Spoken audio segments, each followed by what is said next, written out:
యేసుక్రీస్తు వంశావళిలో ఉన్న స్త్రీలు నిజంగా క్రిస్మస్ని సెలబ్రేట్ చేస్తే, ఒకవేళ వారు క్రిస్మస్ని చూడగలిగితే వారి మధ్య సంభాషణ ఎలాగో ఉంటుంది అని ఒక చిన్న ఇమాజినరీ స్కిట్ మేము మీ ముందు తీసుకొని రాబోతూ ఉన్నాము. న్యాయం కోసం పోరాడి యూదా వంశాన్ని ముందుకు తీసుకొని వెళ్ళిన మహిళ తామారు.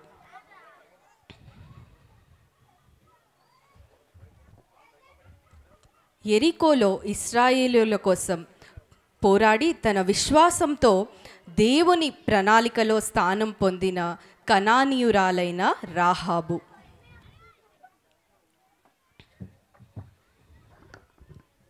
చిన్న వయసులోనే తన భర్తను పోగొట్టుకొనినప్పటికీ అన్యదేశస్థురాలైన తన అత్తను వెంబడించి వచ్చి దావీదు మహారాజు వంశంలో చేరిన రూతు.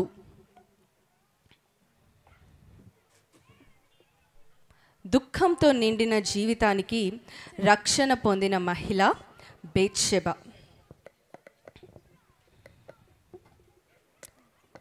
వినయం మరియు విశ్వాసంతో రక్షకుడైన యేసును భూమికి తీసుకొని వచ్చిన యువతి మరియా. ఒకవేళ వీళ్ళందరూ క్రిస్మస్ని నిజంగా కలిసి జరుపుకుంటే ఎలాగో ఉంటుందో ఊహించి వారి కథలు దేవుని ప్రణాళికలో భాగంగా అల్లుకుపోయాయని, ఈరోజు రాత్రి వారు క్రిస్మస్ అద్భుతాన్ని ప్రత్యక్షంగా చూసి ఉంటే ఎలాగో ఉంటుందో ఊహించి ఈ స్కిట్ని చూద్దాం. నేను ఇప్పటికీ నమ్మలేకపోతున్నాను. ప్రపంచంలో వేలాది మంది మహిళలు ఉన్నప్పటికీ దేవుడు మనల్ని మాత్రమే తన వంశావళిలో భాగంగా చేసుకున్నందుకు. అవును తామార్, నా సంగతి చూడు. నేను అన్యురాల్ని, కనానీయురాల్ని, అయినా ఇక్కడ ఉన్నాను. దేవుడు కథలను క్రొత్తగా రాయడంలో ఛాంపియన్. ఎంత అద్భుతం కదా! విమోచన రెండో అవకాశం. మనం అర్థం చేసుకోలేకపోయినా దేవుని ప్రణాళికలో భాగమయ్యాము. విరిగిపోయిన స్థితి ద్వారా కూడా దేవుడు అద్భుతమైన దానిని వెలుగులోనికి తెచ్చాడు. క్రిస్మస్కి వచ్చిన మీ అందరికీ స్వాగతం. మరియా, రా కూర్చో. నీతో కలిపి క్రిస్మస్ చేసుకోవడం మాకెంతో ఆనందం. ఇది ఆయనేనా మనం ఎన్నో యుగాలుగా ఎదురు చూస్తున్నవాడు? అవును, ఆయన పేరు యేసు. నాకు దూత చెప్పాడు తను ప్రపంచానికి రక్షకుడిగా ఉంటాడని. మనం ఎన్నో సంవత్సరాల నుంచి ఎదురు చూచున్న రక్షకుడు. కానీ ఎంత తగ్గించుకొని అంతఃపురంలో కాకుండా ఓ పశులపాకలో పుట్టాడు.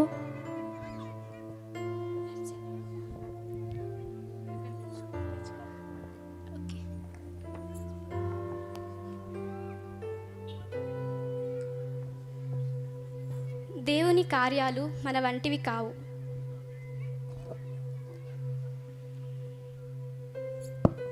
మరియా, నీ ధైర్యం చూస్తుంటే నా కథ గుర్తుకొస్తుంది.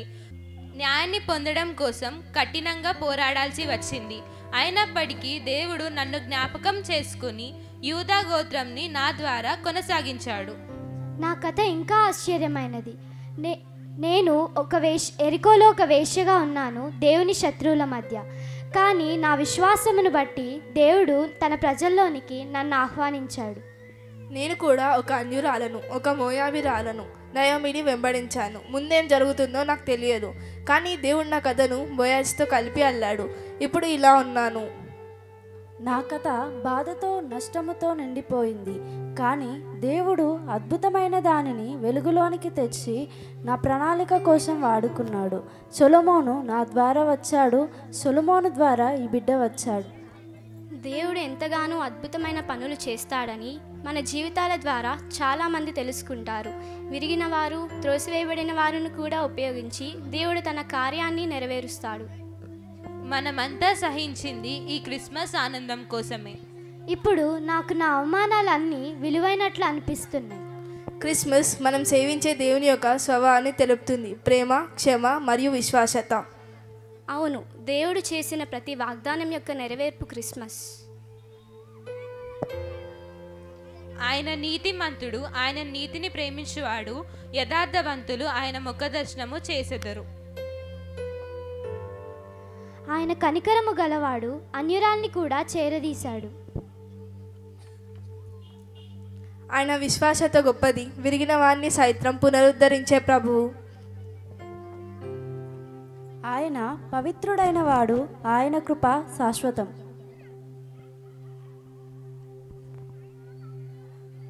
నా ప్రాణము ప్రభువును గణపరుచుచున్నది, నా ఆత్మ నా రక్షకుడైన యేసుక్రీస్తు యందు ఆనందించును. ఇలా ఆయన వంశంలోని మహిళలు దేవుని వాగ్దానం నెరవేరడం ప్రత్యక్షంగా చూశారు. ప్రతి ఒక్కరూ ఆయన కృపకు సాక్ష్యం. క్రిస్మస్ కథ పాతదే, కానీ దేవుడు మన ద్వారా కూడా నేడు ఏమి చేయగలడో చెప్తుంది. Thank you.